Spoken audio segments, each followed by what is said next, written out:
최근 금융위원회 보도자료를 보시면 채무조정 확대 등을 위한 서민금융법 개정안, 국무회의 통과 등으로 관련법이 9월 19일부터 개정된다는 내용을 볼 수 있는데요. 오늘은 이처럼 현재 정부의 채무조정 법안이나 정책이 다양하게 시행이 되는데 이 부분에 관한 최신 정보 업데이트를 해드리고자 합니다. 정책 일정 부분 등을 확인해 보시면 좋겠고요. 채무 감면, 채무 조정이라고 하더라도 각 정책마다 내용, 일정, 지원 대상 등이 다르니 이 부분을 중점으로 보시면 되겠습니다. 일단 오늘 내용은 4가지 정책, 법안으로 정리해서 말씀드릴 예정인데요. 각 정책마다 최신 업데이트된 내용을 추가해서 말씀드리겠습니다. 좋아요, 구독 한번 눌러주시고 바로 보러 가시죠. 먼저 처음에 말씀드렸던 서민금융법 시행령입니다. 이번에 시행령 개정안이 국무회의 통과가 되면서 채무조정 관련된 법안도 변경이 된 것인데요. 해당 법안이 9월 19일부터 시행이 되면서 채무 조정이 되는 분들의 대상이 확대될 것으로 예상이 됩니다. 쉽게 정리를 해드리겠습니다. 먼저 알뜰폰 서비스 및 휴대폰 소액결제 서비스를 개인 이용자에게 제공하는 자를 신용회복 위원회 채무조정 협약 대상으로 포함한다. 이렇게 나와 있습니다. 쉽게 말해 알뜰폰 요금 소액결제 연체도 채무조정 대상에 포함시켜준다. 이 말입니다. 공문을 보시면 신보기 신용회복위원회는 작년에 이동통신사들과 금융, 통신채무를 통합 채무 조정하는 중이라고 하는데요. 근데 개정안을 통해 알뜰폰 사업 및 휴대폰 소액결제 사업을 하면서 개인 채무자의 채권을 보유한 자들도 의무 협약 대상으로 규정하였다라고 나와 있습니다. 따라서 쉽게 말해 기존의 이동통신사 통신채무와 더불어서 소액결제 알뜰폰 통신 관련 채무도 조정을 받을 수 있게 법안을 마련했다고 보시면 되겠습니다. 그리고 두 번째는 휴면예금 운용 수익을 활용해서 재원 확보를 통해 서민금융 지원을 확대하겠다는 것인데요. 쉽게 말해 재원을 확보해서 햇살론 등 서민 대출 상품에 효율적으로 활용할 수 있게 됩니다. 그리고 세 번째는 새마을금고 빚도 조정 대상에 포함이 되는데요. 그동안 채무조정의 대상은 은행, 카드사 빚 위주였는데요. 최근 새마을금고법 개정이 시행됨에 따라 새마을금고 자산관리회사가 설립이 되었고 이를 신보기 협약 대상 기관으로 포함하였다고 합니다. 새마을금고와 중앙회의 부실채권을 관리하는 회사가 새마을금고 자산관리회사로 신설이 된 것으로 이 회사가 신용회복위원회 협약 대상으로 포함되었다는 것은 앞으로 새마을금고의 고객의 빚도 채무조정 대상에 포함할 수 있다라는 뜻으로 해석이 됩니다. 따라서 최근 법령 개정안으로 채무조정 부분에 이러한 변화가 생긴다는 점을 참고해 주시고요.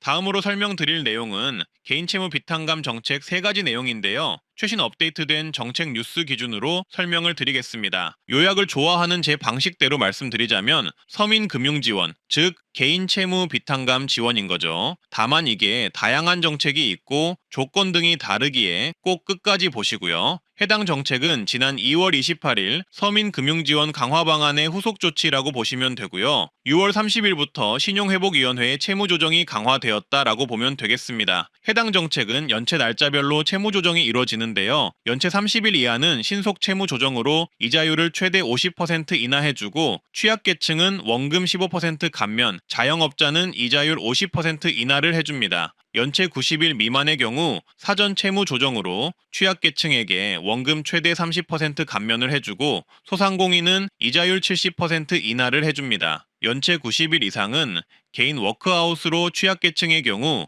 미상각채권, 원금 최대 50% 감면, 그리고 소상공인은 상각채권을 원금 최대 80% 감면을 해줍니다.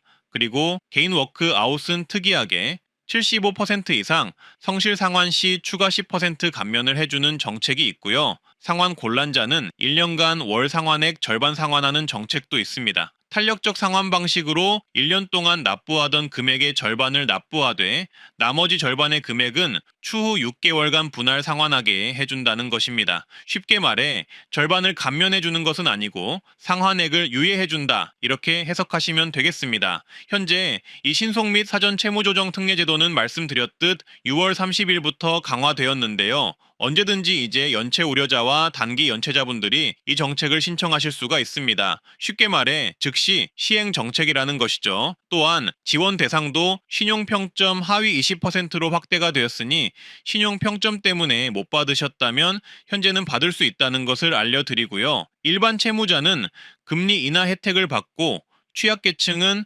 원금 최대 15%에서 30% 감면을 받을 수 있게 되었다고 보시면 되는데요. 취약계층에는 기초수급자, 장애인, 특히 70세 이상 고령자분들이 포함되었으니 우리 트렌드 라디오 구독자분들 중에 이런 상황에 처하신 분들이라면 꼭 이용을 해보시길 바라겠고요. 주변에 공유도 좀 해주면 좋겠습니다. 자, 정리를 하면 지금 개인 채무 조정의 경우 취약계층은 연체 날짜에 따라서 원금 15%에서 최대 50% 감면도 가능하니 본인 상황에 맞게 신청을 하시고요. 자영업자는 약정금리 인하를 연체 날짜별로 받을 수 있거나 연체 90일 이상의 경우 삼각채권 원금의 최대 80% 감면이 가능합니다. 그리고 개인 워크아웃 대상자의 경우 성실 상환자 10% 추가 감면되고요. 상환 온란자는 월 상환액 절반 정도를 유예가 가능합니다. 채무자의 특성과 상황에 맞게 맞춤형으로 채무 조정을 해주고 있으니 힘드시더라도 이런 정책을 꼭 활용해 보시길 바라겠습니다. 신청 방법은 전국 50개의 서민금융통합지원센터 온라인 신청 또는 전용 앱이나 콜센터 신청이 가능하니 화면을 참고해 주시고요. 조금 이따 말씀드릴 정부의 이번 추경 비탄감 정책인 배드뱅크, 새출발기금과 함께 이런 채무 조정 정책들은 재기를 원하는 분들에게 조금이나마 도움이 될 수 있으니 적극적으로 활용을 해보시는 것을 추천드립니다.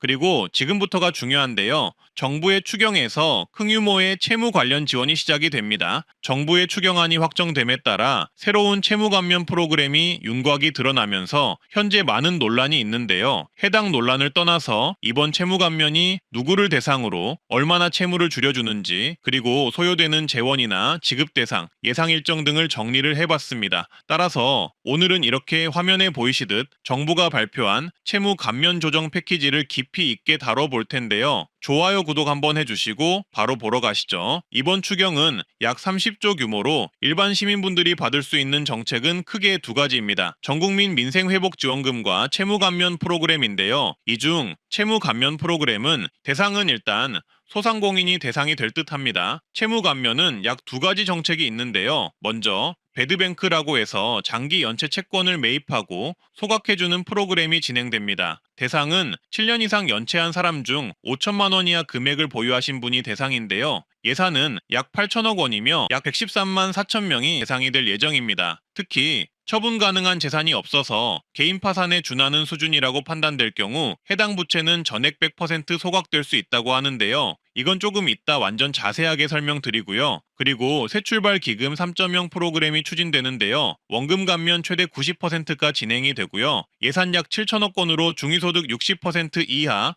채무 1억 원 이하가 대상이며 약 10만 명이 대상입니다. 이것도 뒤에서 자세히 설명드리겠습니다. 지금부터는 배드뱅크에 대해서 더 자세히 설명을 드릴 텐데요.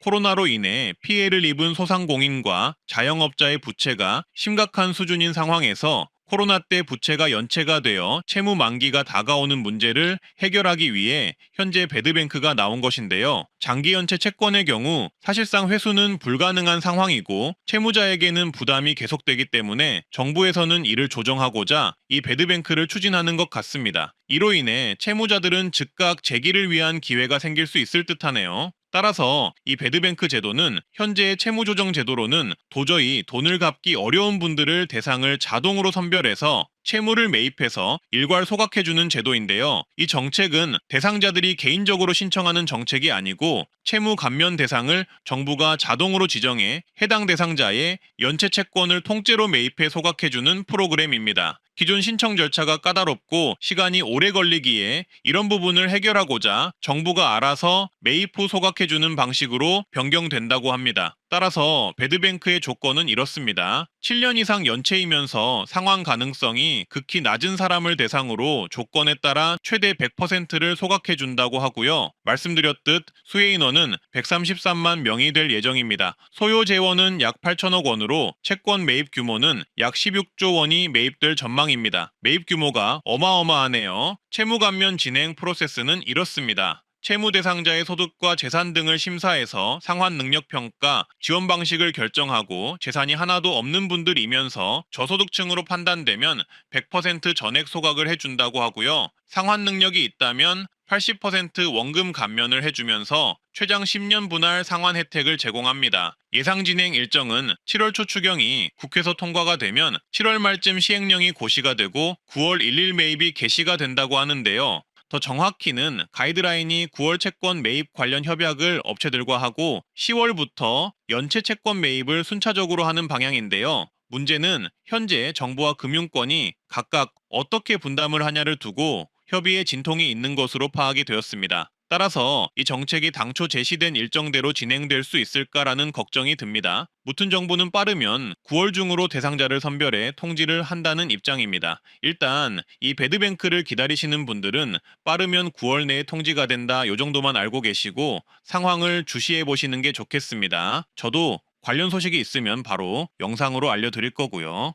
엄청난 규모의 채권이 매입이 되기 때문에 많은 분들이 혜택을 볼 듯합니다. 그리고 신청하는 방식이 아니라 채무 감면 대상을 자동으로 지정해서 해준다는 점도 장점으로 부각이 될 듯하네요. 다음으로는 새출발 기금 3.0도 자세히 설명드릴 텐데요. 원래 있던 새출발 기금 정책에서 좀 더 대상이나 혜택이 확대되었다고 보시면 되겠습니다. 이번에는 지원이나 감면율이 확대가 되어서 많은 분들이 더 혜택을 볼 수 있다고 하고요. 약 10만 명에게 6조 원 이상 채무 정리를 할 수 있도록 도와준다고 합니다. 이번에는 지원 대상이 확대가 되어서 25년 6월 창업한 사람까지 가능하며 신청 기간은 26년 12월로 늘어납니다. 그리고 신청 대상과 감면 비율은 이렇습니다. 총 채무 규모 1억 원 이하 차주이면서 소득 기준이 중위소득 60% 이하 차주가 대상이고요. 최대 원금 감면을 90%나 해준다고 합니다. 그리고 분할 상환도 해주는데 최장 20년까지 확대해서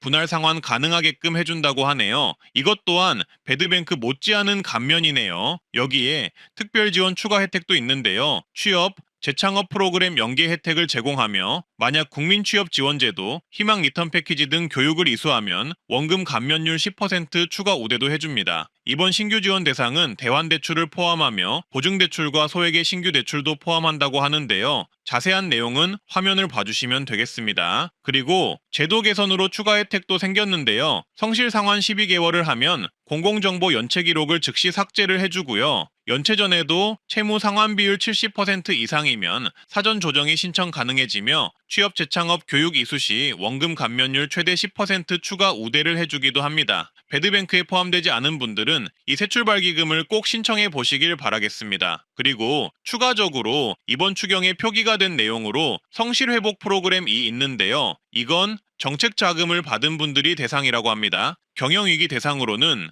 분할 상환과 이자 지원이 있을 예정이고 폐업 기업은 분할 상환을 장기로 해주면서 우대 금리를 제공할 예정이라고 합니다. 민간 대출의 경우는 은행권 채무 조정 등 자체 프로그램이 있다고 하는데요. 요거 같은 경우는 작년 말에 이미 발표된 내용이 있고 현재 시행 중이라고 하는데요. 따라서 은행에 가셔서 내가 이런 은행권 채무 조정을 받을 수 있는지 상담을 받아보시는 게 좋겠습니다. 새출발기금은 원래 있던 정책이지만 기존에 있던 지원보다 확대되어 시행이 된다고 하는데요. 이런 확대된 새출발기금 정책은 9월 중 시행이 될 예정이라고 합니다. 따라서 이러한 확대된 새출발기금을 원하시는 분들이라면 정부의 정책 시행 시기를 지켜보셔야 할 듯한데요. 일단 개인별로 본인이 처한 상황 등이 다르고 지금 현재 발표되는 새출발기금의 신청 조건이나 지원 요건이 사실 너무나도 복잡하기에 영상을 보시는 분들은 화면에 나오는 새출발기금 전용 콜센터를 통해 상담을 직접 받아보시는 것을 추천드립니다. 트렌드 라디오에서도 집중적으로 발표 내용을 정리해서 올려드리겠습니다. 좋아요, 구독 한번 해주시고요.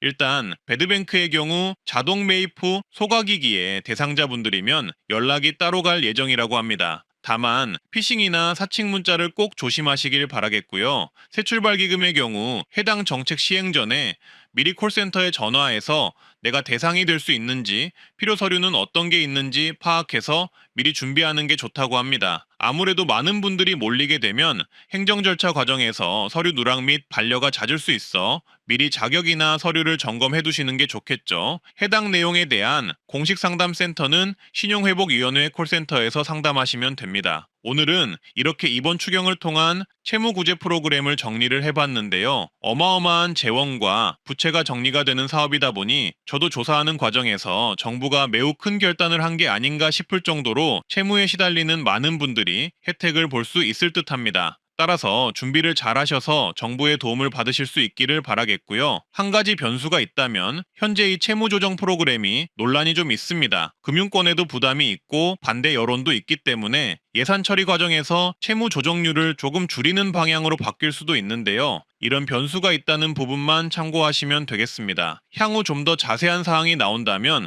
관련 내용 또한 자세한 내용으로 영상으로 만들어 보겠습니다. 구독, 좋아요, 주변에 공유 한번 부탁드리고요. 오늘도 행복하고 즐거운 하루 되세요. 감사합니다.